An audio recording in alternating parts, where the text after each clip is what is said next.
I'm going to go over the key points in the life of Jacob.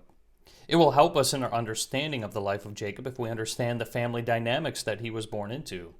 There was plenty of lying, deception, and taking matters into their own hands within his preceding family, including Abraham, Isaac, Sarah, Rebekah, and Laban.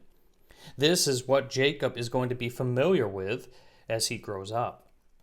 Jacob was born to Isaac and Rebekah as a twin with his brother. We see that Jacob and Esau struggled with each other while inside the womb.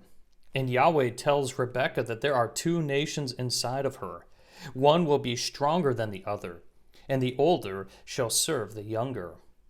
Like I had just mentioned, since Jacob and his brother were born into a dysfunctional family, they will begin to learn lessons from their parents very quickly.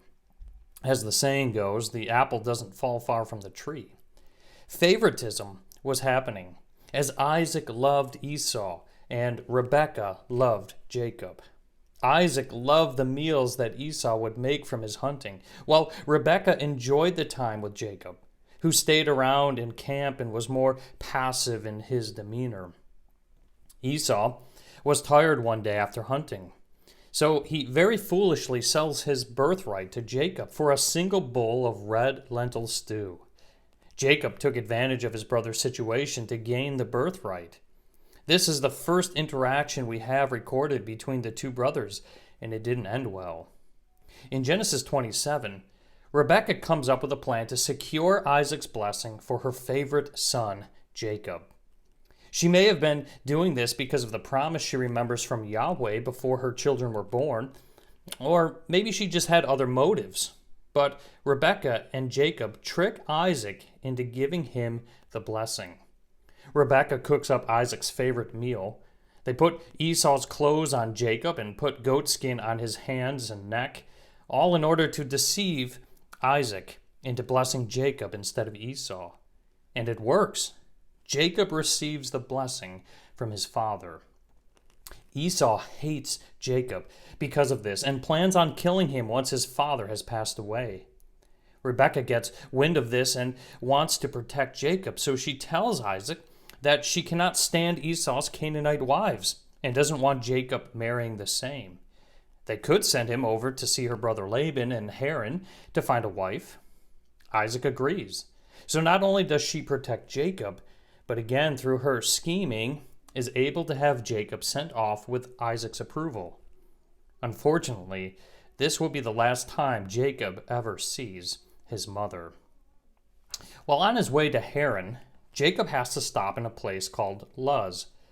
As he was sleeping that night, Jacob has a vision of angels going up and down a ladder, reaching up to heaven.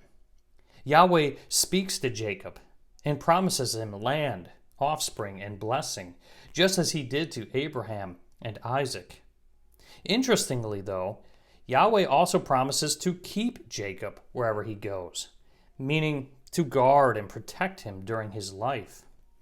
Jacob sets up an altar or a pillar at Luz, and he renames the place Bethel, which means the house of God, and Jacob makes a vow to God. This seems like the first time in Jacob's life that he shows interest to God.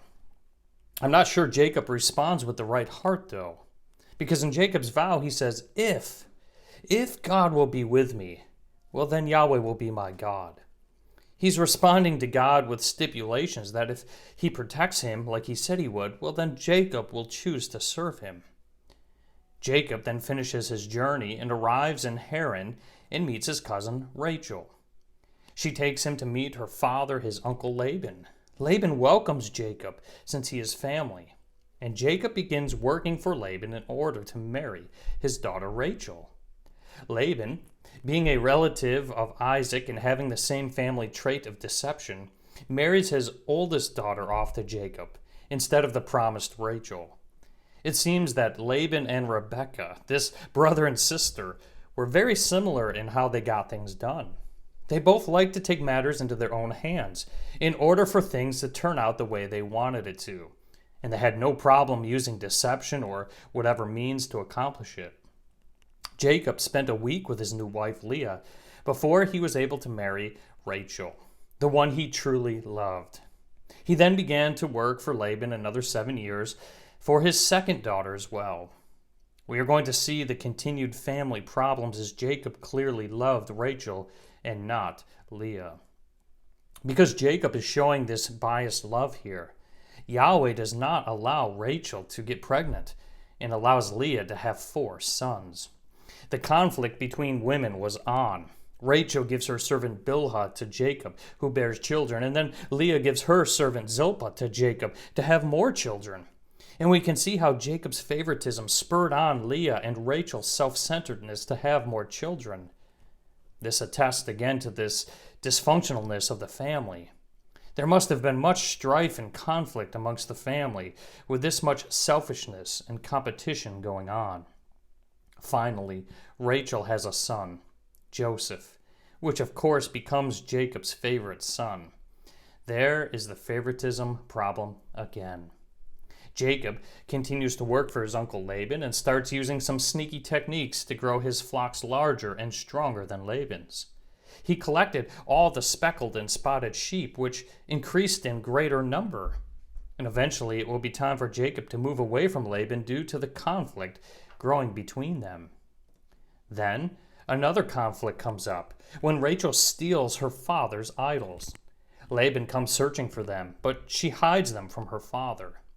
Laban accuses Jacob of stealing all of his wealth, but Jacob replies that he worked hard, and it was God who provided everything he has. They make a covenant with each other, and Jacob heads off for home. Now Jacob has to face his brother Esau again, who, when the last time they met, wanted to kill him, and rightfully so. Jacob, wanting to show kindness, sends gifts ahead to his brother. But during the night, Jacob wrestles with a man all night long. Jacob's hip comes out of the socket, and he will not let this man go unless he blesses him. It turns out that the man was God, who does end up blessing him and also changes Jacob's name to Israel, which means he struggled with God and prevailed. Jacob was nervous to meet Esau, as he was unsure how his brother was going to react.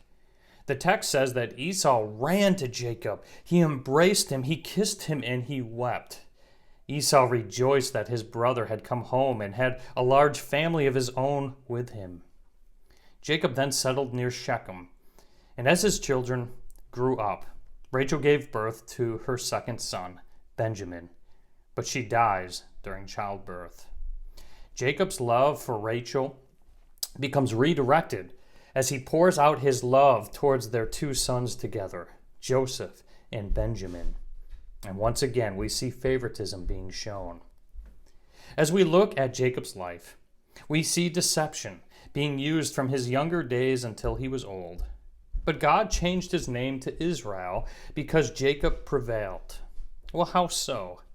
Well, Jacob never overcame his sin, but at the end of his life, he listened to God and even depended on him in trust when he was unsure of his brother's intentions when he was coming back home. We can learn a lot from the life of Jacob, and this short presentation covered just the highlights of his life. You can read Genesis chapters 25 through 48 for the full story.